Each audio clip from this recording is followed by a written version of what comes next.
And without further ado, I'd like to introduce our guest speaker, Gurpreet Kaur. Gurpreet Kaur, a distinguished HR and career expert, stands apart with her innovative approach to career development. Trusted by major media outlets including CBS News, The Wall Street Journal, The Globe and Mail, and The Voice of America, Gurpreet has garnered recognition for her groundbreaking strategies. Known as the queen of the hidden job market, Gurpreet has earned acclaim for her ability to uncover hidden opportunities, even for those who dislike networking. Her methods have been proven time and time again to deliver remarkable results. In 2023, Influence Digest honored Gurpreet as one of the top 15 LinkedIn experts, further solidifying her status as a leader in the field. Beyond accolades, Gurpreet is deeply committed to making a tangible difference in the lives of career professionals. Through her coaching program, Gurpreet has transformed the careers of thousands, with participants achieving remarkable success, often doubling or tripling their salaries in record time. As a career coach, Gurpreet specializes in positioning, messaging, marketing, and branding, and empowering her clients to become recognized as go-to experts in their fields, paving the way for lucrative careers. Let's welcome Gurpreet Kaur. Oh, thank you so much, Carla and Anne, for having me here and making this possible. So thank you, everyone, to be here. First of all, I would like to start with, I want to acknowledge everyone that is here. So please give yourself a high five, a clap, round up, like pat yourself on the back, because, half the battle is just to show up. But you did that. You put yourself first today and you made it here. So round of applause for you. So if everybody can clap, give yourself a high five. That's how I would like for you to start, because it does take, time to even just to show up, right? It's not like as easy as it sounds. It can be difficult to show up. So high five to you. Before we begin, I would like to walk you through a little bit of a what I call is a little bit of a clearing your energy, your space, your mind, to then really set some tensions to what you want the session to be. So this would be like a 5-minute meditation to clear that space, set intentions, get in the right mind frame. So if everyone can just follow that along, that'd be great. I'm just going to share my audio with you guys. So if you can just close your eyes. Before we begin, actually, let me take a step back. Before we begin, I want everyone to put the devices on Do Not Disturb. This is the best gift you can give yourself. Believe it or not, honestly speaking, we've been conditioned to believe that multitasking is amazing. Honestly speaking, it's not. It's not the most efficient, productive way to increase efficiencies. And it actually creates a lot of distraction. And I found it creates even more anxiety. So if you can put your devices on Do Not Disturb, that way, notifications can come through, but they're just not pinging you and your mind's not being distracted. I would love for you to be fully present in this moment. And it's a gift you can give yourself. So do that, take that moment, put it on silent, put it on Do Not Disturb. I always just put it on Do Not Disturb. So that way, no ping is coming through, because let's be human. Like if you get that notification, obviously you want to see what it is. This way, out of sight, out of mind. And then after this session, you can, turn that on. So take that moment to do that. It'll be the best gift you can give yourself. Okay, so if everybody can just close your eyes. I just want to make sure everyone can hear me over the music. If you can, just please let me know in the chat. Okay, I invite everyone to close their eyes. Tune into the music. I have selected Reiki healing music. So as you listen to, you're also just getting a deep healing internally. So just relax. Take a deep breath in for 4, 3, 2, 1. Hold that breath for 4, 3, 2, 1. Exhale, like sigh it all out, like for 4, 3, 2, 1. Exhale, take a deep breath in, inviting fresh new breath for 4, 3, 2, 1. Hold for 4, 3, 2, 1. This time, as you exhale, just release the stress, the tension. Job search creates a lot of stress and anxiety. I just want you to let it all go. Just release tension. Just let everything go. Release everything out of your mind. Just let it all go.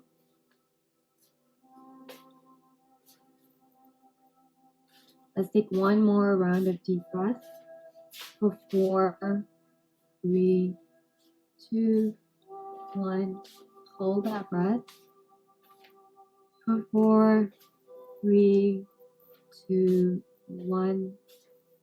Exhale for 4, 3, 2, 1. I invite you now to put your hand on your heart. No. And just tune into your own energy, your own heart, your own soul. Feel your own power.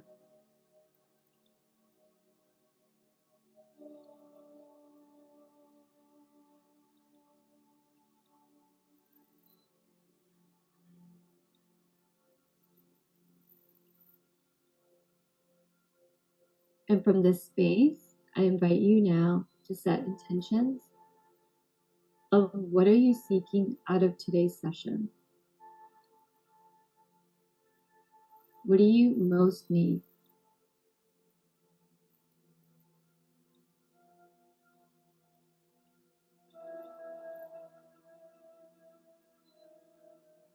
My intentions for everybody on this call today is that you get exactly what you need to win in your job search.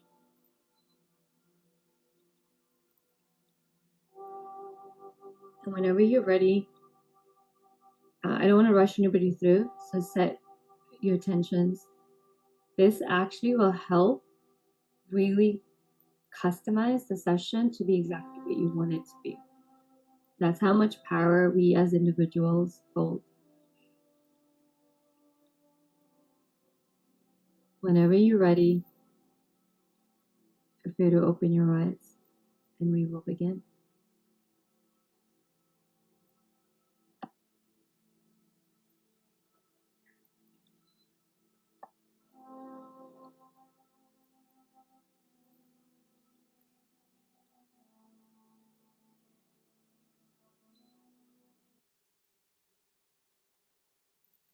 Okay, so this is a tool that you can use throughout your job search.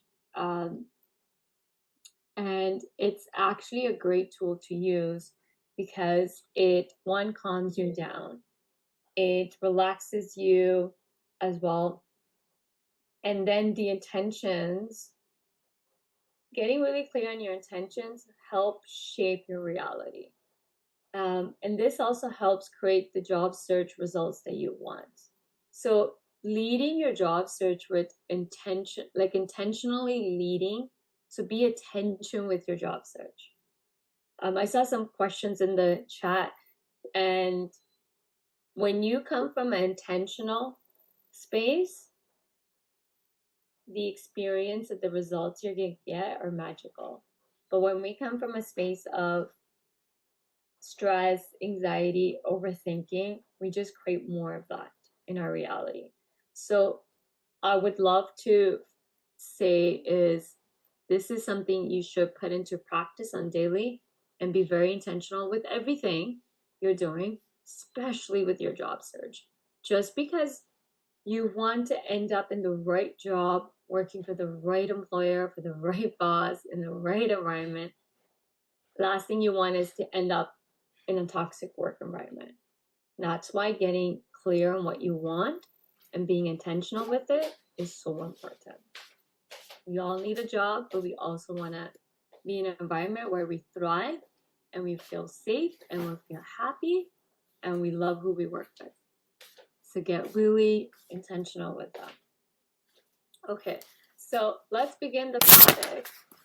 Who's actually excited to be here? Drop hell yeah, hell yes in the. Okay, so I want to address some of the comments, but it's going into my talk of outsmart the ATS and how to beat the ATS. Someone had an amazing question because I don't know who it was, but when I just know what it said, and it's the only person that actually is asking the right question.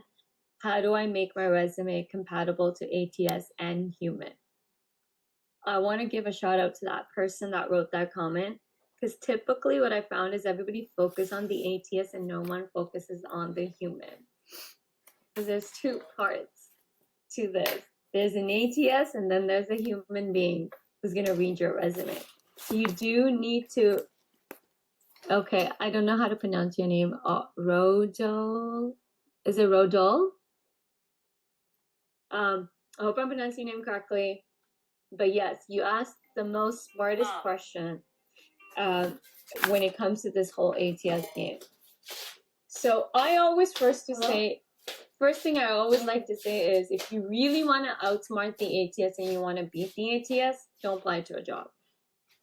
I know this is going to shock everybody, but I'm going to paint it. First, I would like to paint a clear image of the reality that we're facing this very moment. Tech layoffs. Tech layoff has created a really hyper competitive job market. Like, we've never seen it this way, ever. I don't remember the last time it was like this. Not even in 2020. I feel I'm going to get into why it's this way. One, yes, it's the tech layoffs, but it's also technology. Technology keeps advancing, growing, and new things keep getting introduced. Like, ATS is not a new thing. It was started to come up in the market. I know when I started my career in HR, the company I worked for didn't have an ATS, and then we eventually, so it wasn't just an ATS. We actually didn't even have any HR system, and then eventually we got it. And fast forward to what's happening in the market right now. The reason many people are struggling in the job search more than ever today is, yes, it's hyper competitive. Yes, because of tech layoff. But honestly speaking, it's the technology. We got AI in the mix. People were already struggling with ATS. Hope you go with the AI. I'm not a big fan of leveraging AI into recruitment, but companies are going to do it. And they're already doing it, especially the big companies, because they got the means to introduce and implement AI into the recruitment. So what do I mean by AI? I mean, have you ever done a one-way interview where that's AI technology, by the way? I know banks rolled it out a few years ago, and more bigger companies are rolling out where they're actually doing pre-screenings through the AI system, right? So AI is also part of the ATS, by the way. So there's very different forms of ATS. And I'm not going to like hit you down with what is all the different types of ATS, because honestly speaking, it's impossible for you to know all the different types of ATS, because there are a dime a dozen in the market. Compared to like 2006 to where we are today, dime and a dozen. Each do function differently, but I'm just going to give you the basics understandings of ATS that you need to know for your job search. Number one thing is ATS works differently depending on which one companies are using, but what you just need to know is, one, make sure your resume is ATS friendly. If I'll pull up a resume that is ATS friendly. And when I say ATS friendly, it's the format, also the way you design it, and the text. Avoid using columns, avoid using graphics, Not only ATS, but Parse is another tool that an ATS uses when you upload your resume. So format's really important. Now, if you really, so I know in the beginning I said, if you want to beat the ATS and outsmart it, don't apply. I'm going to get to that segment in a minute, but I want to address what you're so comfortable right now doing is to apply to a job. So if you want to beat the ATS as you're applying to a job, a couple of things you have to keep in mind. One, I want to go over some facts and research and figures. Number one, what is your, I want to pose a question and everyone can drop their answers in a comment. What are your chances of landing a job? What are your chances of landing an interview from a single job posting? Drop your answer in the comment. What's your chances of landing an interview from one single job posting?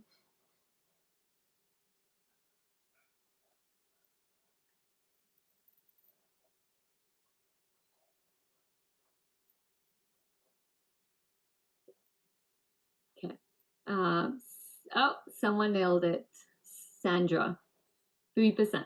It's 3% and less. So anybody that said 3%, 2%, 1%, you're correct. Your chances of landing an interview when you apply to a job online is less than 3% right now because of the hyper competitive job market. So you got to keep that in mind first. Number two thing that means is that 97% chance you're not going to land an interview. So automatically you need to be, okay, if I'm going to apply to a job online, how do I become the 3% that lands the interview? There's a couple of things that I'm going to walk you through that you need to keep in mind. Number one, go straight to the requirement section of the job posting. Read it and ask yourself, do you have all the requirements? I know typically people like to say, hey, apply anyways if you don't have the requirement. If your goal is to just have your resume sit on the ATS, yes, apply. But if your goal is to land the interview for this role, then don't apply if you don't have at least 80% or more of the requirements. Why? Because in this hyper-competitive market, someone already has everything that's outlined in the requirement section. So that's number one rule that I always walk my clients through. Let's aim 80% or higher. If you don't have the requirements, don't apply to the job. Number two things, you have the requirements, read the job posting, word for word. It's the time investment. Again, remember I said be intentional with your job search. This is where this is coming in. A lot of times people are not reading job posting and making a numbers game and just apply, and then fingers crossed that something will stick. That's the worst strategy in job search. It's not a numbers game. You got to get intentional. It's quality over quantity. So you should actually focus on job posting. About 20% of your time in your job search should be focused on the job postings. And what we want to do is customize that one resume to speak to that one job. Customization of resume is really, really important, word for word. And that takes easily an hour, 2 hours to do. I just did it for our client, even though we had the whole final resume. But before applying, we customized the resume. It took me almost 2 hours to do. You gotta match it for apple. So that's one aspect. Number two thing is the human element, right? So now and someone had a good question, is there any tools online that you can use to see how your resume is ranking up against the job posting? Yes, there's a tool called jobscan.com. There's a lot of tools out there, but I know the one really good one is JobScan. You put your resume and it will match it against the job posting. That would just give you a score of how well you're ranking up against the job posting in your resume. So that's a good tool to use. Next thing is, yes, we have to have the right keywords, word for word, and job posting will help you do that. The biggest component is the human being. The human being, you gotta get your resume past the ATS in front of a human being, but the human being is the one that would decide if they want to interview. The machine doesn't. Okay, ATS, I call it a machine.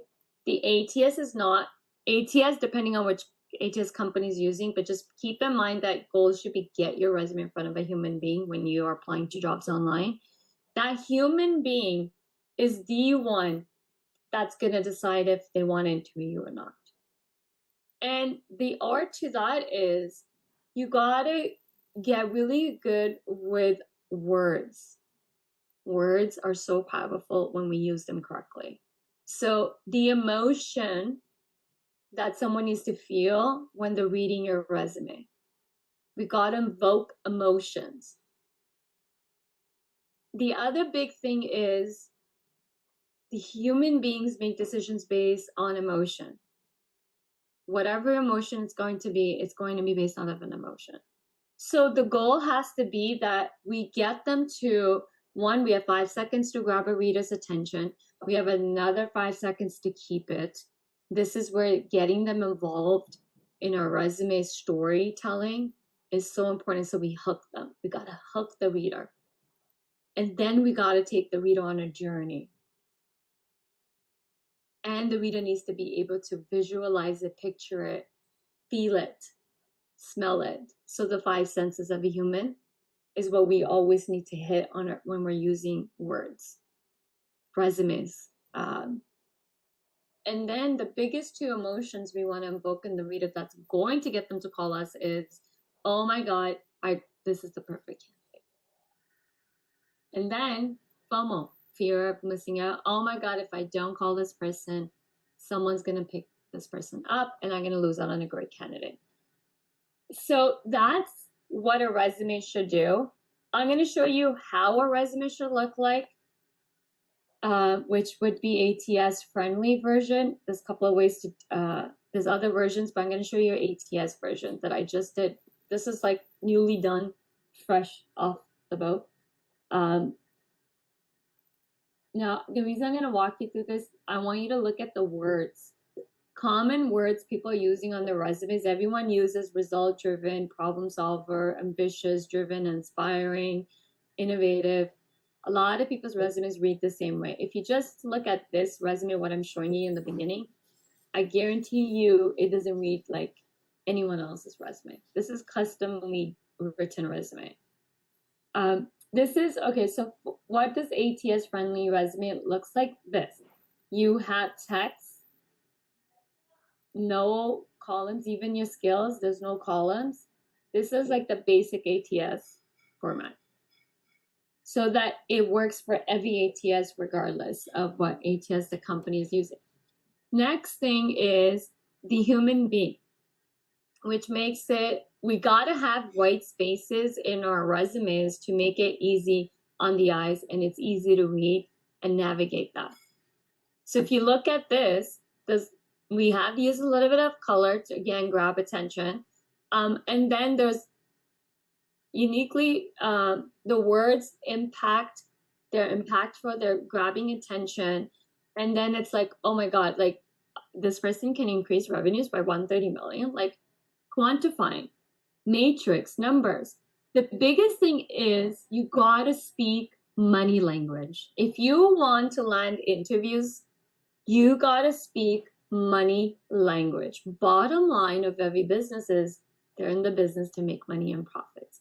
When they're not making profits, that's when we start to see layoffs, cuts, layoffs happen. Every single person in the organization is contributing to the bottom line of the business, revenues and profits. Okay, revenues minus expenses is profits.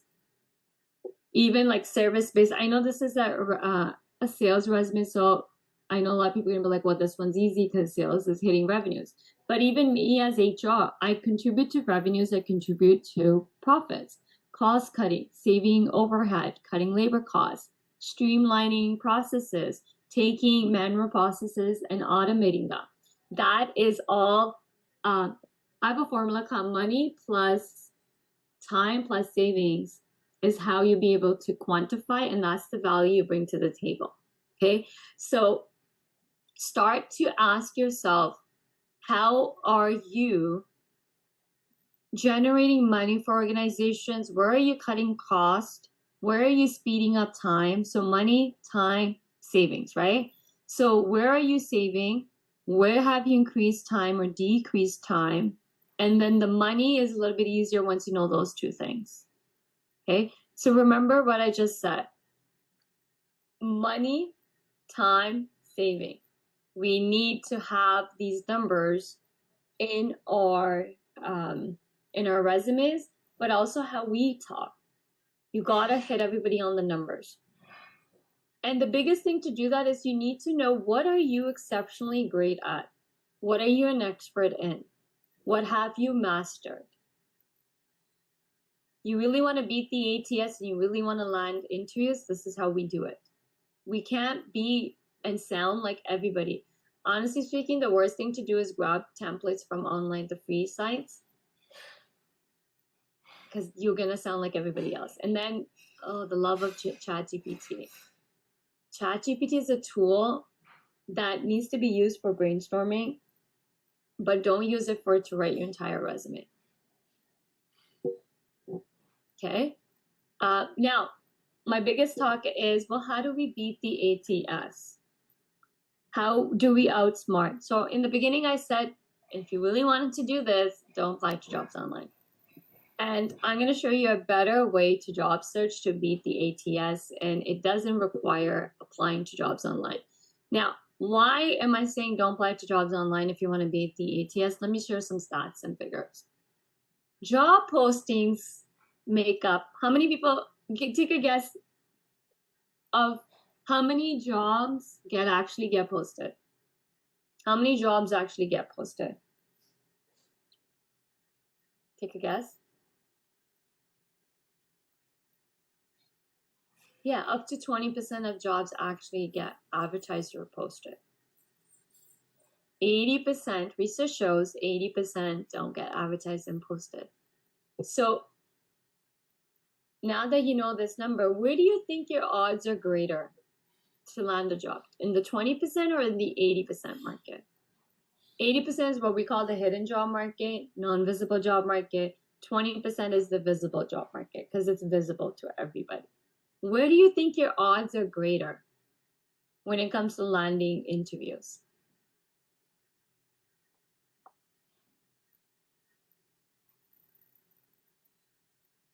Hidden job market. Yes, your odds of landing interviews are faster and easier in the hidden job market, the non-visible, right?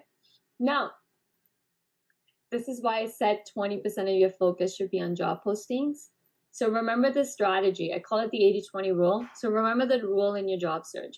80% of your focus needs to be to access the hidden job market. 20% should be on the job posting. So I already walked you through how to be successful in the 20%. Now, I can't teach you everything about hidden job market because I have like 15, 20 strategies, but I'm going to teach you something that everyone can do this very moment with me. So we're going to do this hands-on. I am going to do a hands-on exercise. So what I want everyone to do is open up the LinkedIn profiles, and also want you to write these numbers down, okay? And what I want you to do is go to your, I'm not going to share my screen just about yet. I will share in a second, because first I want you to write your numbers down. So go to your LinkedIn profile. Go, everyone, if you have access to your LinkedIn profile, I want you to go to your LinkedIn profile, and I want you to go to the section called Analytics, and then I want you to write down two numbers. Search appearance, so that one shows on the further right. It says a number, and then it says search appearance. I want you to write that down or drop it in the chat. I want you to write it and also drop it in the chat so that I know where what everyone's numbers look like for search appearance. And then the second number I want you to monitor is your profile views. Okay. So these are the two numbers you always want to pay attention to. But so write that down. And then I will share my screen, and then I'll tell you why I didn't want to share my screen right in the beginning. Okay, 74 20. Okay, so let me Okay, so if you want to, the best tool in your job search and your best friend needs to be LinkedIn. Okay. Ooh, somebody has 305, 632. Wow, that's amazing. Now, what I like to measure these numbers against is opportunities. So your numbers can, so it's not what your numbers should look like. It's all about measuring these numbers against opportunities. How many people have messaged you for opportunities or even emailed you for opportunities? Now write that number down. Because you can have like 500 search appearance number and 0 person has reached out for job opportunities. You can have 1,000 people viewing your LinkedIn profile and 0 person has messaged you. So we want to stack these numbers against opportunities message. So it can be DMs and it can be emails, because people can actually grab your email and email you as well. So make sure you also check your spam. A lot of these messages could end up in spam. So that's the real way to analyze these numbers and the way to measure it, to stack it up against your DMs. Okay. Now, this is my LinkedIn profile. And I'm going to walk you through exactly how we're going to leverage LinkedIn to tap into the hidden job market so you outsmart the ATS. By the way, you don't need to reach out to recruiters. Recruiters are already seeking you. They're already looking for you. The only thing is you need to appear in their, you got to be on the radar. You got to be visible to them for them to find you, right? So the search appearance is one tool that if we leverage it correctly, you want to start appearing in searches, because search appearance, that's what it means. How many times have you appeared in searches? So this is not in real time. This information is going to get updated today around 2 p.m. for me. I think around 2 p.m. for everyone. So then I'll have a different number. The biggest thing we want to use this is for this. So this will tell you how many times you appeared in searches, and then this will tell you for what. Further than this will tell you what companies your searches work for. I don't really analyze this number. I just analyze this number and I look at this. If I'm being found for what I want to be found for, amazing. And if I'm not, I got some work to do on my LinkedIn. So this is what this information is going to tell you. LinkedIn, by the way, is a search engine. Everybody's coming to search for something. So it's actually a search engine. And search appearance means we need to do SEO, search engine optimization, on your LinkedIn profile so that you start ranking higher and higher in searches. Because that's something I'm going to teach you right now to do.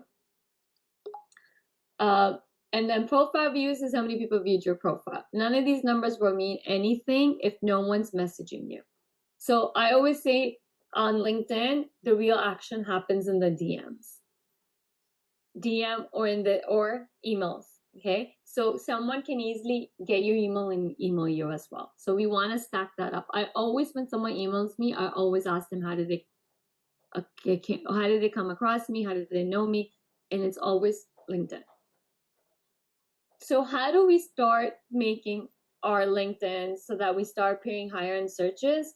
First things first is this, your headlines. So if you click on this pencil,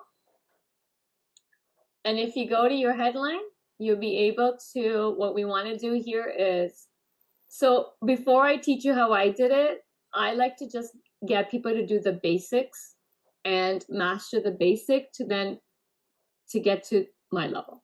So basics would be, we fill your LinkedIn headline with what I like to call is really claim what you're an expert in, the space you're an expert in. So if, like, don't say you're expert in social media, but let's say you are an expert in social media that can help companies increase their sales, because social media is all marketing, right? So maybe you're an expert when it comes to social media, helping a particular type of companies. So then we say, I'm an expert in social media, helping like let's say coaches, for example. That's industry niching specific, right? So you do want to kind of like niche down to identify what you're an expert in. Like I say, for example, if you read my banner, it says helping coaches, consultants, and service-based business owners generate 100 leads in 24 hours from one single text post. Like that's what I mean by being very niche and specific. And I also call myself Miss LinkedIn. And that's branding. We'll get to branding later, but these keywords is what helps the algorithm on the back end for you to appear higher in searches. This is why it's important to have the roles. That's why you need to get really clear on what is the role you want, and then we need to make sure that your entire LinkedIn targets that, right? So this is where you want to drop down subject matter expertise, list that. What are you an expert in? Claim it, list it. Any industry. So I say list what you're an expert in, followed by subject matter expertise that support you're an expert in that particular area. For example, I wouldn't say I'm a surgeon. I would actually say, let's say I'm if I have to explain this, it would be, let me use something everyone's used to, a family doctor, right? A family doctor is just a general practice, not a specialist and not an expert, right? And the family doctor then refers us to specialists. And if you're in Toronto, and good luck getting appointment with specialists. It takes 6 months.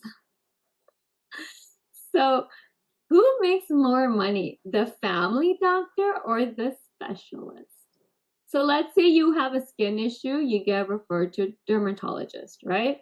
If you have gut issue or bowel movement, I think it's GC or GIC, I'm getting that wrong. But again, you're being referred to a specialist, right? So if you want to outsmart the ATS and start landing interviews, this is it. You need to start thinking about what are your specialists in. Don't say I'm a family doctor. Same thing with surgeons. There's a general surgeon, that's again general. Then we got surgeons who specialize in a particular part of the body. We got a heart specialist, neurosurgeon, plastic surgeon. So who do you think makes more money? The general surgeon or the one that is expert in a particular area of the body? Like neurosurgeon by far is the highest paid surgeon. And it also takes a long time to become a neurosurgeon, right? My goal when I work with clients is you're the neurosurgeon in your field. And that's what we strive to become. You either are already or that's what you want to be. And that's how we want to position yourself. So something to think about, because in the end of the day, you're also going to make more money this way. How I help my clients increase salaries to 40 to 60 to even 100K. Some have even tripled the salaries. This is it. We start to focus on positioning you as an expert to do this, okay? So something for food for thought. If you want to make more money, money has nothing to do with market rate, by the way, okay? You got to put a dollar value on you, which is not the market rate. So we want to showcase that you're an expert in a particular area and then showcase the skills, the subject matter expertise needed for you to know how to do in order for you to be the expert in that, right? For example, I lead with you saw my banner, but what's relatable to you would be I'm an expert in helping you land 6-figure jobs, offers. Now, how will I do that? Job search, hidden job market, interview prep, LinkedIn, resume writing, right? So I'm not saying I'm a resume writer. I'm not saying I'm an interview expert.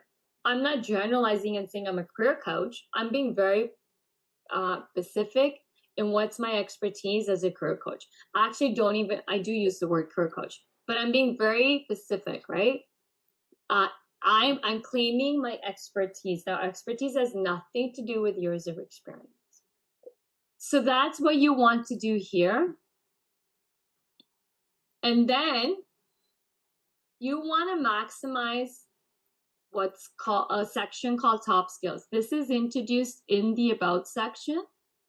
You can lift, I believe, about 5 top skills you have.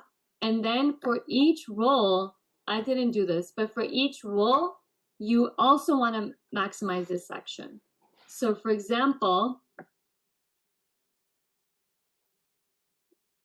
see here, it says, would you like to no, not my title. Right here, add a skill. We recommend adding top 5 skills. Make sure you do this for every role you've held. Click on it and you'll be able to add these skills. This helps in the back end, the search engine, okay? So you do want to maximize this for every role. List that out. So that's going to get you higher on the ranking. The other thing you want to do is, so we covered the experience. The other big thing that really helps you appear higher in the searches is when you, when you go to the skills section, which is like near the bottom, right here. So this section really helps you rank higher in the SEOs, the search engine. Now, you want to make sure strategically, if you look at the screen, you can only see the first 2 skills. You have to click on show all in order to see all my skills. So I always tell everyone to strategically put the top 2 skills first. And then you want to reorder, because no one's going to go looking and read all your skills, by the way. So this is where you want to make sure you're able to reorder and you list your top 10 skills. Why? Because we want people to endorse us. Endorsements gets you higher in ranking. So now I'm redefining my LinkedIn and I'm trying to get people to endorse me for these skills. I have over 100 of endorsements for HR skills, but I need to grow on the job search front. So I want to get people to endorse me for this, right? So make people's life easy to tell them what to endorse you by making sure you have your skills listed and then the endorsements.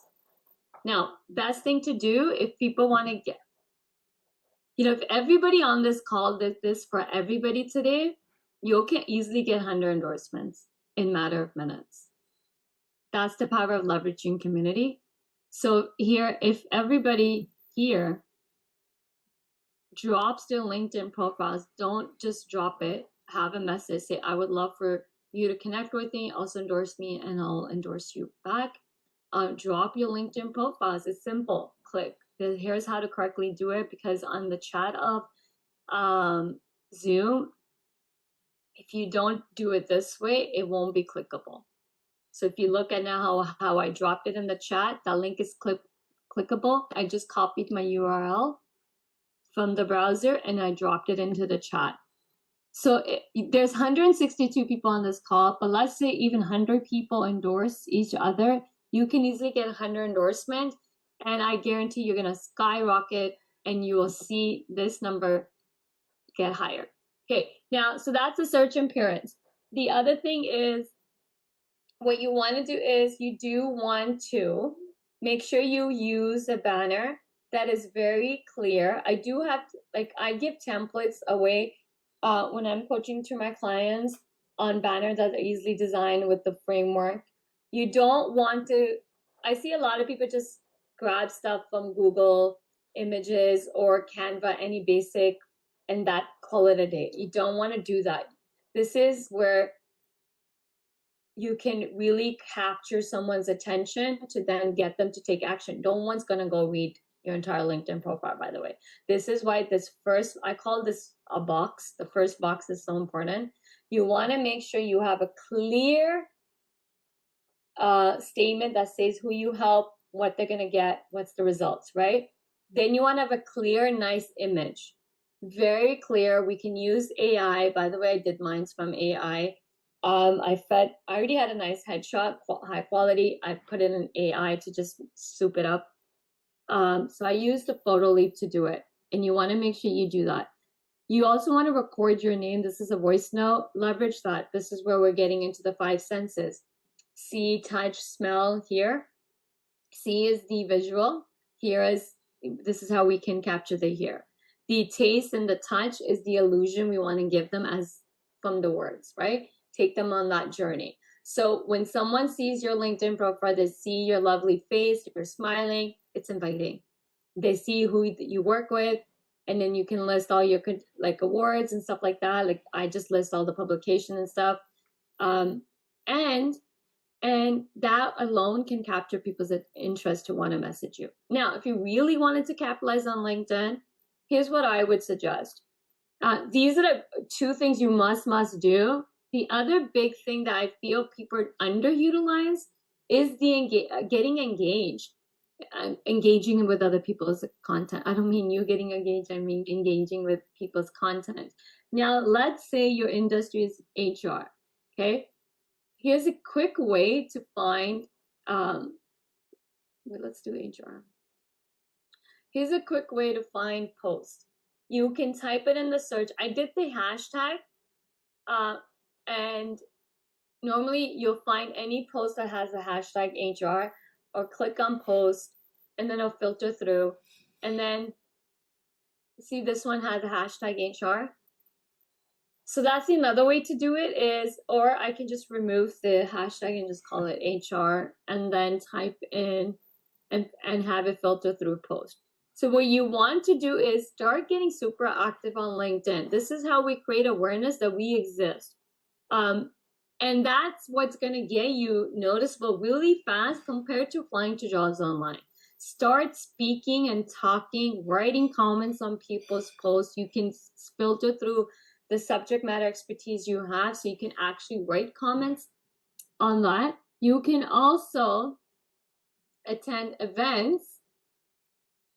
Events are huge on LinkedIn. I've met so many great people through events, LinkedIn audio events. I love the LinkedIn audio events because you get to actually speak with the speakers, get on the speaking panel, and ask questions. So this is one of the best things you can leverage, is look for events and attend them. I would even look for audio events like this. And this is, I'm just using HR as an example, but let's say if it's even social media, you can do the same thing. So pick subjects that you're expert in, you can talk on, so that you can participate and have engagement. Now, it doesn't have to be a subject matter you're interested in. It can be also something you're personally interested in. Like maybe you're interested in, I've attended a lot of random stuff because I like to support other people when they're doing it. And I've met a lot of great people through common interest stuff I've attended through audio events. Audio events is one of the best ways to actually meet new people and start building that network of friendships and get jobs, to be honest. So you don't have to ask someone for informational interviews, especially in the era of audio events, podcasts. Another thing you can do is you want to become a raving fan of the people's work you like, because those people are easy for you to talk to, network with, and they'll be able to also recommend you to other people. So this is like the best way to go about your job search in today's market. I do want to show a resume, a little different resume. If you wanted to get, and this resume will only work if you're not applying to jobs online, by the way. I just did one for my client. We used some graphics. So imagine sending a resume like this will only work. The graphic stuff only works when you're sending a resume to somebody and it's not ATS. So it's the same resume. So this one's customized to this particular role. This took me 2 hours to do for my client. It's the same resume that I was showing you here, but this one is fine. It's actually word for word customized to this role job posting. Now, not everything we remove, like these are the things we don't remove at all. Someone asked a great question, like, do I give this template? I do give this template. I give you a different template that walks you through. This is what I call your value proposition, your unique selling proposition. This is not a profile summary at all. This is you clearly telling the reader what they're going to get from hiring you. It's totally different concept than profile summaries.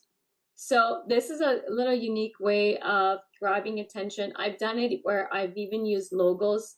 For example, logo like this.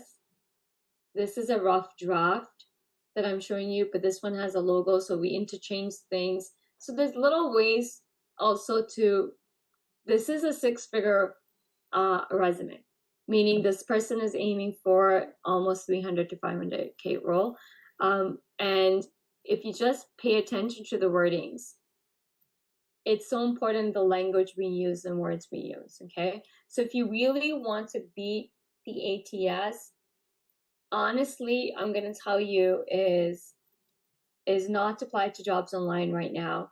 It's not going to get you interviews faster. It's going to slow it. It's going to slow your progress down. Also, there is 151 people here.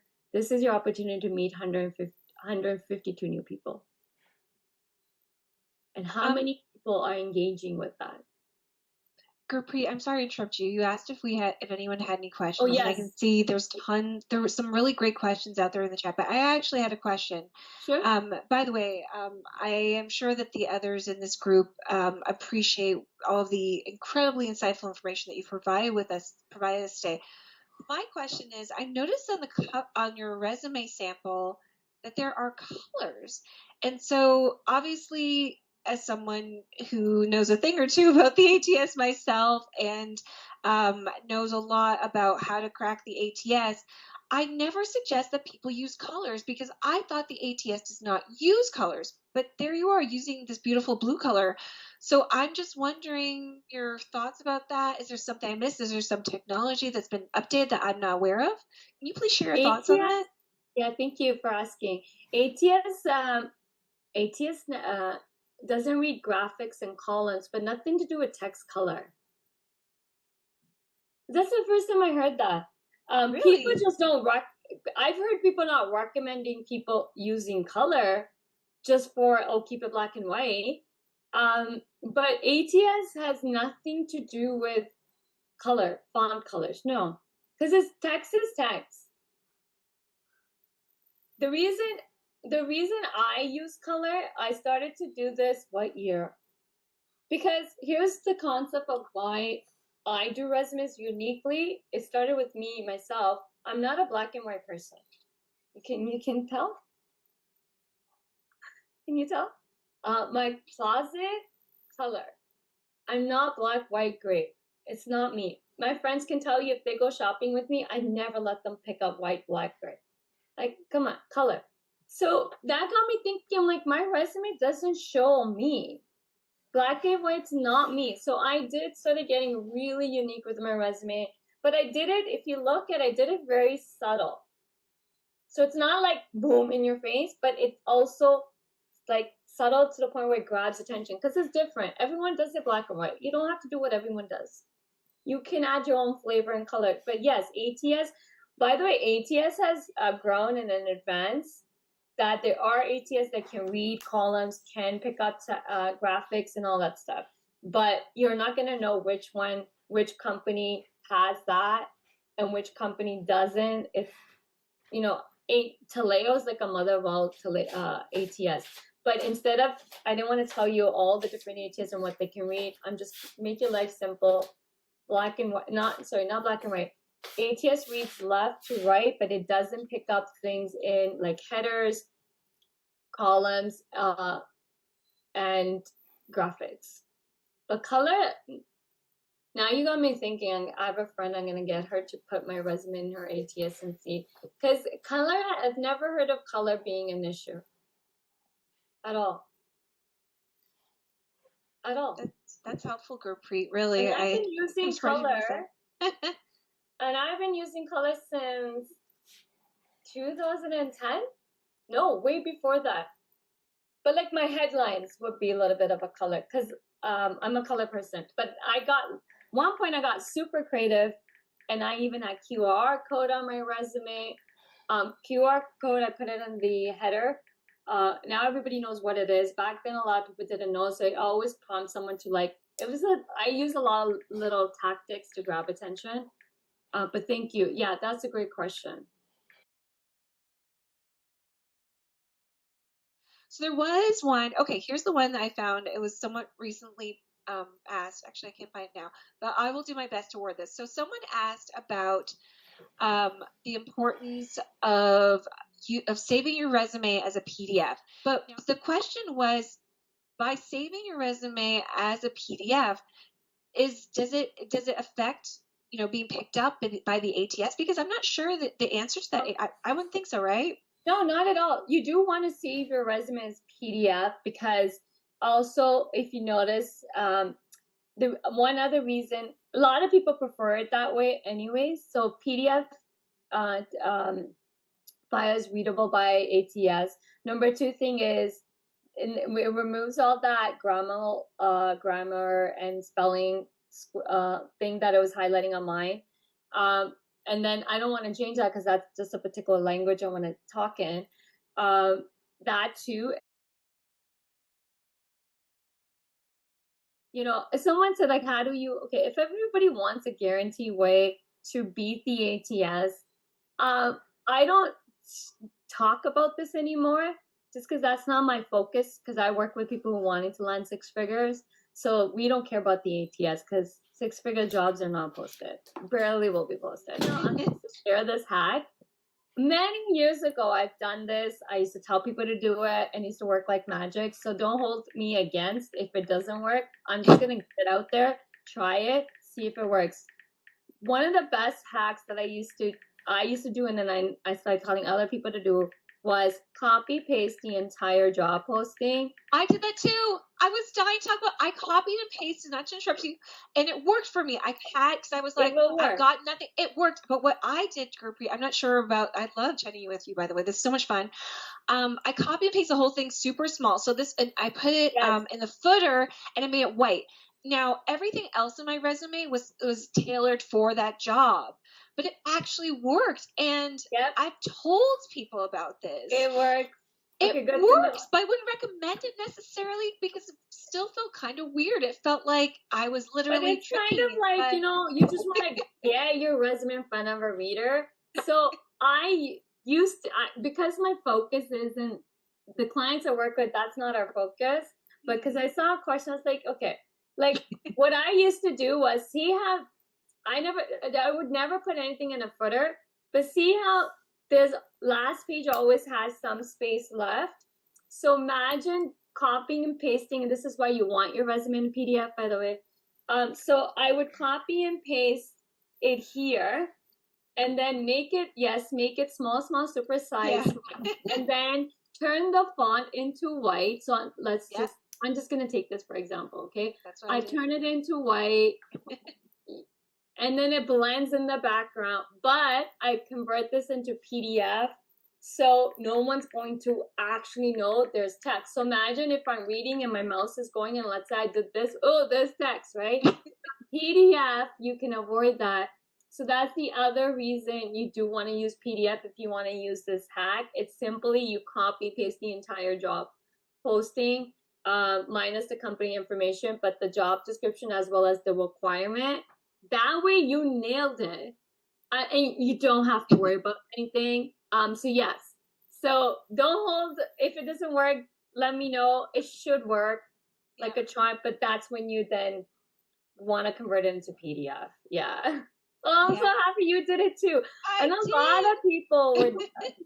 But it's like, and then I remember someone's like, but that you're misleading, and it's like, no. If companies gonna use ATS, you shouldn't hold a candidate against for using it. Like if I realize the candidate did it, I'll be like, well, props to you. I'm copying this. I'm gonna tell other people. I'm gonna rave that candidate. Like that person's so smart, right?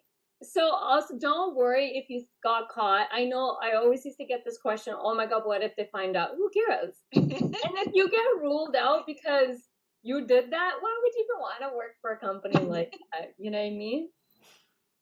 Yeah, it's true. I mean, it's interesting because I've worked. Obviously you want to be honest. You don't want to lie to people, but basically, it's about how we package ourselves, how we market ourselves to fit into what they're looking for before we actually get to sit in front of them. When they get when we get to sit in front of them, that's when we can wow them with our personality and our stories to draw them in. But just to get your foot in the door, Yep. these tricks, it's not being dishonest, it's It's not not. lying. And I It's think not. people get caught up in that. That's why, we talk about, hacking the ATS. It's like some people are afraid of that. Like, but using the exact word I get, is that plagiarism? No, it's not Oh, plagiarism, as long as you can attest that that is something that you have done, and it's making their lives easier, right? It's making, because yeah. put yourself in the shoes of that employer. They don't have time to be figuring, okay, did this person actually? No, they're just looking for certain keywords. It's not plagiarism. We're not tricking them. We're not deceiving them. We're talking. Gurpreet and I. Gurpreet's the expert on this, obviously. Um, we're talking about, understanding the ATS so that way your resume can get in front of a real person. I'm referring back to a comment that was said before. So if I can just add to that, because I think a lot of people are just like, I'm lying, I'm being dishonest. That's not what Yeah, it's you're about. not though. You're not honestly, even if you first of all, you're not lying. And there are such thing as that saying fake it till you make it. I'm not a big believer of fake it till you make it. I'm gonna be 100% honest. I've done lies, white lies, not lie, white lies. And I want to share what my white lie. I'm not gonna share all my white lies, but I'll share one to give you context. And for example, I got asked in the interview if I knew how to use Excel, and I said yes. Then I got asked, am I an advanced user? I said yes. Now that's a lie. So that was the white lie. And now I'm calling it a white lie. I know how to use Excel. I wasn't advanced at it, but I said yes because I have the ability to learn it before I will start. If I landed a job, I know I can learn it before I start. So I landed a job, and strategically, I didn't rush to, okay, I can start tomorrow. No, I need to learn Excel. So I was like, Yeah. okay, got it. Now I need to learn Excel and YouTube. I learned Excel and got myself to I already knew how to use Excel because of school program from my degree, but I wasn't an advanced user. You don't get an advanced user if you're not using it all the time, right? So I learned from YouTube. I've done this white light for Excel twice. One time I already had like 5 years in my career, and I got asked by the VP if I know how to do VLOOKUP in Excel. I didn't. I just said, yep, I do. Why? Because I know I will learn it before I get hired, because I know now they need VLOOKUP. And that's exactly what I did. Went to YouTube and learned it. So that's what I call white lie. I'm not lying completely, but I'm lying a little bit, but I know I can learn it before I land a job. No one's gonna know the difference, right? Unless you have, obviously, they're skill testing you. Honestly, the skill test, the same thing. Learn those systems. We live in a world. I wish Right we now. can. So there's a question about JobScan or other search engines on beating ATS. I would love to hear your feedback on this, Gurpreet. I'm personally going to let you know what I think as well, obviously as an expert in this particular area as well. I personally love JobScan. I don't love the idea of paying for it. But I did find it helpful, and there was a specific technique that I used to really get the most out of it. And it wasn't just looking at percentages, but it was a very methodical approach. And Gurpreet, it worked for me. When I'm working with clients, I share my secret, try to sell them. But you can sign up for the first month, and then people hack the system where they have multiple emails. But personally, I found it quite helpful. Gurpreet, what's your advice? Because again, I'm not endorsing them. I'm not trying to sell them. Mm-hmm. And it's a kind of tricky thing, but I personally found it helpful. Yeah, I'd love to hear your feedback on this. Yeah, no, I don't talk about these two as much anymore. Again, my focus of the caliber that I work is different. But yes, I used to give out, hey, use JobScan. It is helpful. There are tons of helpful tools out there. JobScan was, from my research a few years ago, was the best one, and there were other comparable ones as well. But now there's so many.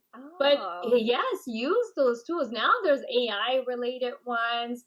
I would say you again use it as a tool to see how you're stacking up. But the way I taught in the beginning, the first thing of make sure you read, make sure you have the requirements, make sure for word, you know, the way, like, I don't have time to show how I did one of the recent client one. Like, I need a job posting and show it. But honestly, if you have all the right things in your resume, which is the job description. But yes, these tools are meant for you to use them as a tool. Am I, if you want to, I'm not somebody that's going to tell people to create multiple emails and misuse the system, because I wouldn't want someone doing that with me. If you find it valuable, pay for it, use it. It's an investment, right? It's an investment. Don't see scarcity mindset. If you are cheaping out to pay somebody for a tool, you're going to experience the same reality when you're job searching. Companies are going to lowball you too. And actually, Gurpreet, I'm really glad that you brought that up, because we are so happy to provide this amazing free panels to everyone. And obviously, I want to make what we do here at Blueprint Career Services accessible. And I think we're so lucky to have you today. But I realize that there are, in addition, like, because we're getting asked a lot of great questions that are beyond the ATS, but that I think would really, a lot of folks out there would really benefit from working with professionals like us. Mm-hmm. Now, there is a cost, but this is how I see it. It's like an investment in your future. You know what I mean? So, because there are lots of free services out there, and I love what they do. But there's free is free. It's limited. You know what I want to say? Yeah. I want to add to what you said. It's an investment. It's an investment in learning skills you actually need throughout your entire career. Yeah, you need to know how to sell. You need to know how to write a resume. You need to know all these things. Just like I always like to educate people on, just like you spend money getting the degree, spend money working with learning all these things. Exactly. Free is free, but working with an expert in the space, your free is limited. Free is basic, but working with an actual expert, free is generalized and basic level. But when you work with somebody, they're actually pulling out a lot of stuff out of you that you probably don't even realize you're so good at, because of the framework that person uses to diagnose your career, get all the information to then show you, hey, look, you're amazing, you're talented, here's your talent, you're underpricing yourself. Like, there's many moving parts to working with somebody. Coaches are, and one thing I want to coach is an investment in strategies, frameworks.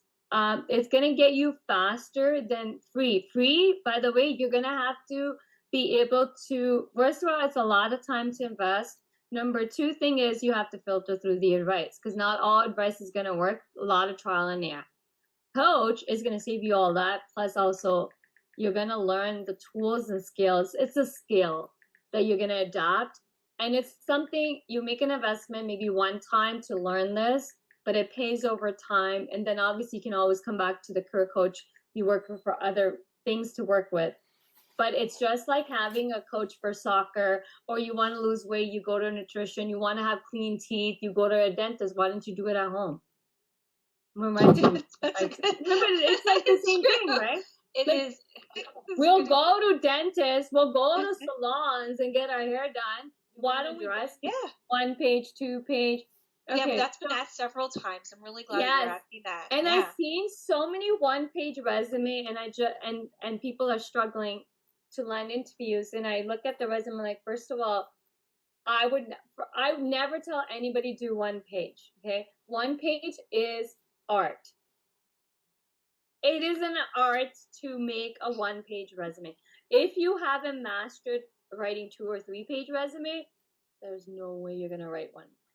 So let's do baby steps, because I'm not saying you can't write a 1-page resume, but I'm saying it's a whole level art, because it's all about writing the words, the language. So you can't get everything done in a 1 page. But if you don't even know how to write a 2-page or 3-page resume and land interviews, there's no way you'll be able to kill that 1-page resume, right? So I wanted to tell people not to write 1 resumes. I've seen so many, but don't worry about If you are 5 years or more, your resume should be between 2 to 3 pages. If you have a little bit higher, can go a little bit 3 or 4 pages. No one's gonna knock. There's no rank point systems of, oh, Candy has 4-page resume. Okay, eliminate it. Like, that's not a criteria of selection. But if you can capture someone's attention with your resume, the key is to land interviews. I guarantee you can't land interviews with 1 page if you haven't mastered how to write a basic level resume first. So don't get caught up in the pages. I know there's a lot of advice about writing 1 pages, but this is where I have a problem with that advice. If you're not educating people on the art that it's required to write that 1-page resume, you're failing people and setting them up for failure. And that's actually what's happening is people are listening to advice and trying to create 1-page resume, but then they read like, I don't know what you've done because there's only 2 or 3 points listed and they're just job description. You will have to be a word master to kill the 1-page resume. Yeah, Gurpreet, yeah, definitely. I agree with you. I always say, as long as you put your most important information on the first page and, it's chronological and you provide, obviously, your contact information, because the first page is the most important, but 1 page is ridiculous. I wouldn't go longer than 2 pages. Now, there are exceptions. Like if you are applying to Government of Ontario jobs, there's a booklet and it says that it can be. But you shouldn't go back further than 10 years. And if you feel like you have experience beyond that, you can know that is relevant, put it on your cover letter. How do I access the hidden job market? And it's interesting because I feel like you did answer. Yeah, if you could do that, I would appreciate that. How I personally see it is, one of the challenging things about job searching is that, with regards to accessing the hidden job market, you can give tips and tricks and things like that, but everyone's path is different. And I don't know about you, Gurpreet, but over the years, working with diverse individuals, people have accessed it in so many different ways. And the way that I see my role, Gurpreet, it's like I offer ideas, and it's really up as to how to access the job market. And I love that you're backing up all of your information with statistics, but then it's up to people what works for them. Yeah, find your groove. There's so many ways. I teach 15, 20 different strategies to access the hidden job market, but I always say I'm giving you everything, so you pick and choose which one you want to do, right? Now, one of the ones I never give is informational interviews and coffee chats. Interesting. I'd love to hear more about this, Gurpreet, because we've had, and what is your take on this? Because I love suggesting, I don't call them information interviews anymore, but just connecting with interesting people and finding out more, because I've actually found them to be invaluable tools. But I would love to hear more about this from you. I'm going to use you as an example. Please do. I'll be your guinea pig, Gurpreet. This is whole organic conversation, right? So somebody dropped my name to you. Yes. You contacted me, and I was like, right away, yes. That's amazing, actually. And then we did a Zoom call. And was it information interview? Well, in the sense, I hope I'm not being too analytical. I had an opportunity to find out a little bit more about you, and you had the opportunity to find out a little bit about us. But I wouldn't call it, so in a sense you could call it an information interview, but it was more like just chatting. Exactly. That's why I don't like information interviews. They're not organic, right? I'll get into. I can rip the information interviews apart so many ways, but my biggest thing is best way to connect with somebody. This is why I don't even recommend networking as a tool when you're looking for a job, because networking takes time. People don't know how to network. You don't use networking when you're looking for a job. Networking is a lifestyle that you need to incorporate and build and make it a lifestyle, so you're constantly meeting people and organically nurture those relationships, right? This is what I mean. We got on the call, you're reaching out to me for something.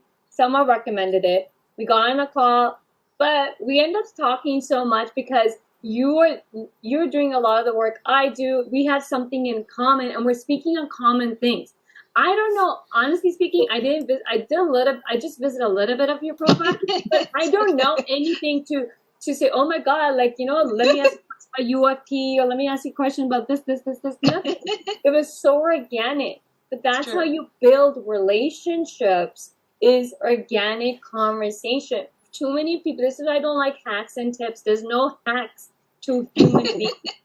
It's human beings. Speak to them on something that is relatable, right? Now, information interviews, to me, I never understood that concept. Like, when I first heard it, I was like, how does it make sense? Like, why would someone want to give me time I didn't make interview sense. them? It didn't make sense to me either. The idea was thrown out to me when I was a student at George Brown College, and at the time I was much younger, and there was this much older person, and she was like, information interviews. I was like, I need a job. I don't need coffee. This is ridiculous. Yeah. How is that going to help? First of all, so I never used it. Now, more and more, now I tell people, listen, you want to do informational interviews, you might as well start a podcast. But in the era of podcasts, it's already done for you. Just go listen to the podcast. I really I never understood the information interview, but now I just tell people, listen, no one has time and day to give you to do information interviews. The conversion rate of those are very, very low. You're going to have to send 100 requests before you even get someone to reply back to you. The person that's going to even do the information interview, the only thing they will probably do is just referral. And that's it. That's nothing. Referral means HR will call you, and that's it. The HR is doing a favor, and that's it. It would never go beyond that one call, and that's it. It's a waste of time, my opinion. This is just my humble opinion, but I just like to encourage people to just start thinking for themselves. Just because someone's dropping something doesn't mean you go do it. Take a step back, ask yourself, does it make sense for you? I didn't do the networking. I remember when in the job market, network, do this, do information job. It didn't make sense. I started hammering on LinkedIn. I started meeting people. I actually, honestly speaking, one of the best ways the best thing we have in today's world is called social media. Why are influencers booming, right? Why is some people getting picked? Like, Anne, you said when you guys presented me a couple other people to forgot your boss, let's say the head person who makes the final decision, he didn't look at anybody. He's like, nope, that's the one, right? Branding, the image, that's the power of LinkedIn. You don't have to chase anybody. You can attract everyone to you. I don't chase anybody. I, honestly speaking, barely send connection requests. My connection requests are flooded. Why? I pump content. I want to work smart, not harder, and not long hours. So that's why when I talk about hidden job market, I give 15, 20 different strategies. Find a group, right? The other thing you can do is, there's one I teach. It's one of, like, I call my quick dirty way to land interviews. It's quick and dirty, but the pre-work isn't quick. But best way to, honestly, you really want to network is start engaging with people's content on LinkedIn or other social media. Become their raving fans. You don't even need to ask for a job. That person will always name drop you. I refer so many people to people don't even know I'm referring. My name got dropped. You know what I mean? Like, you don't need to ask for it. People are willing to do it when you show what you can do. So show, don't tell. Leverage LinkedIn. Use the power of that. Coffee chats. It's like, when people ask me, I don't do coffee chats. If I don't know you, I'm not doing it. Why? I know you just want something from me. Everybody wants to pick my brain. Pay me money, man. Pick my brain. Pay me money. No problem. But I do sessions on LinkedIn. I said, listen, what do you want to meet me for? I always question when someone wants coffee chat. And it always comes down to, I want to pick your brain. I'm like, attend my LinkedIn audio event. Attend when I'm doing an event. Comment on my post. Pick my brain that way. But I'm not going to drive and meet you so you can pick my brain. That's not a mutual beneficial for me. right? If you're gonna ask someone to meet you, if you do coffee chats, it's gotta be worth both parties. It can't be you get something and the other person gets nothing, right? I don't do it. I don't ask for it. Do I meet people? Have I met people from LinkedIn? Yeah, but we built a relationship to then, oh, let's go meet, right? My clients have turned into friends. But friendships, I don't like word networking. I like the word friendships. And honestly, the power we have today, we never had before, is everybody has accessibility. You got this, your privilege. But now how you use this, that's on you. I choose to master LinkedIn. I chose to put my time into writing content. Yes, because I became an entrepreneur. I need to get more visible. Honestly, it's probably the best thing that ever happened to me. It's why I'm able to teach different ways to job search, because of all the stuff that I had to learn as an entrepreneur, the importance of visibility, branding, getting in front of the right people, showing what you can do instead of telling, content writing, all that stuff is why I teach it to career professionals, because I wish I knew all this than all the generic advice. I always say 99% of career advice is so generic and fluff. Everybody's saying the same thing. Don't follow those 99%. Go find the rare gems that are actually saying something different. Those people have cracked something. But majority of people are just passing on the same advice they got, and they're passing on the same thing. But where's the innovation? There are only few people that are innovative in this space, and those are the only few people you want to follow. And yes, there are people charged. The free are not innovators. The free stuff is amazing because those people have even worked in the corporate world. So my 2 cents on the free stuff is, I'm not going to knock free because I've learned a lot of stuff as an entrepreneur from free stuff. Don't get me wrong. But you got to know which free to follow. Yes, free will get you somewhere, but then be able to get to a level where you have the money to invest. Yes, and I would even take that further. Like I agree with you again. Working in the nonprofit sector, there are some really amazing people out there who do this for free. But there are so many. No offense to, because just there's so many that maybe aren't necessarily, the best that for what you're looking for. Weed through everything that's out there, and also finding the right fit. And I think it is. I really appreciate, being being able to be innovative, because you're right, Gurpreet. And what might work for you, right, like might not work for someone else. But I want to share one strategy. Please, love it. That is, I call it is Wendy Williams' strategy, because she did this. And it's something I was already telling people to do, but then I watched her documentary and it's like, oh, she did it. She did something a little bit different. When she started her career, she was already working at a radio station, but there's one that she really wanted to get into. And it's like, if she got into that, boom, she's set, right? So she had an eye on that ball. And what she did was, every day she went to that radio station's office. She'll sit there in the lobby waiting to get even 2 minutes of the decision maker's time, the head of the station. Nothing happened. 2 weeks go by. Now this head guy approaches her. He's like, the anchor called in sick, that's running, and we need you to replace her, right? And she's like, oh my god, yeah. He went. He's like, right now, like right now, we're going in air in 1 minute, right? So she runs and gets in the anchor seat and she does her thing, and then she ended up creating because she kicked ass in what she did in that segment she covered. They created more, and then eventually she had her own show. But that's the power of I don't want to say being in the right place in the right time. It's kind of that, but she made sure she was always there, waiting for an opportunity.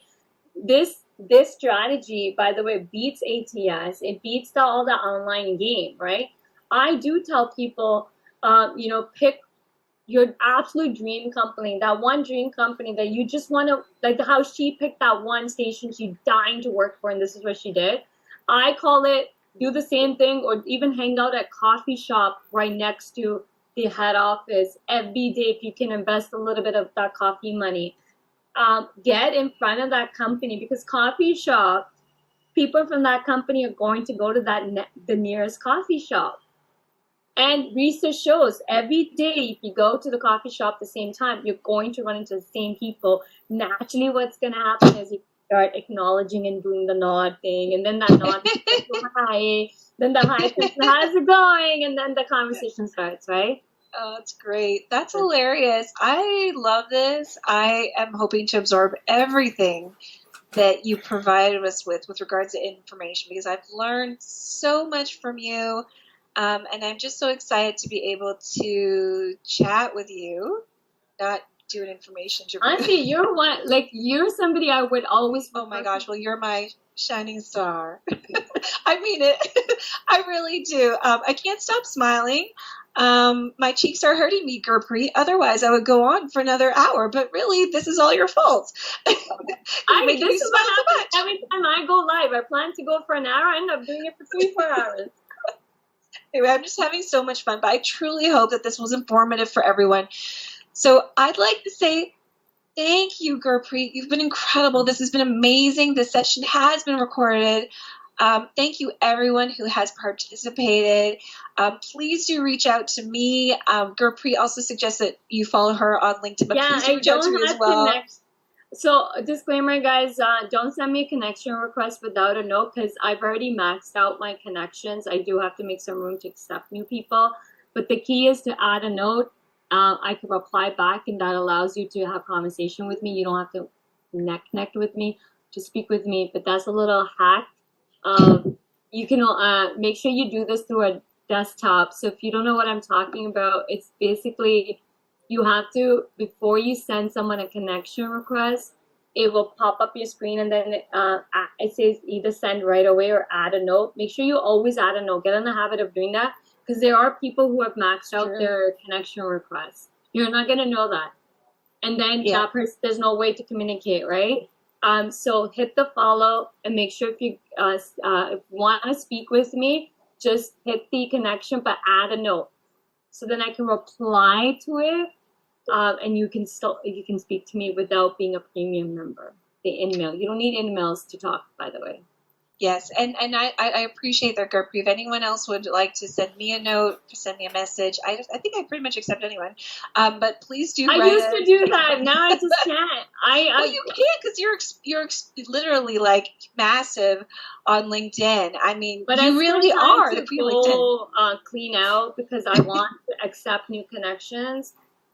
So I'm constantly now I'm gonna get my VIA to go, but I can't get my VIA because she's not gonna know who to remove. So I have to keep it clean. So lesson learned was, in the beginning, yes, accept whoever's connections you want, but then eventually get in the space to be a little picky, because you don't want to max out the limit unless LinkedIn turns and removes that limit thing. But until then, there is a limit of only 30 connections, and LinkedIn will not even tell you the person you're trying to connect to can't accept connections. I will remember that. Again, even more helpful information, Gurpreet. It's incredible. Okay, on that note, again, I'd like to say thank you. Thank you, everyone. Please do reach out.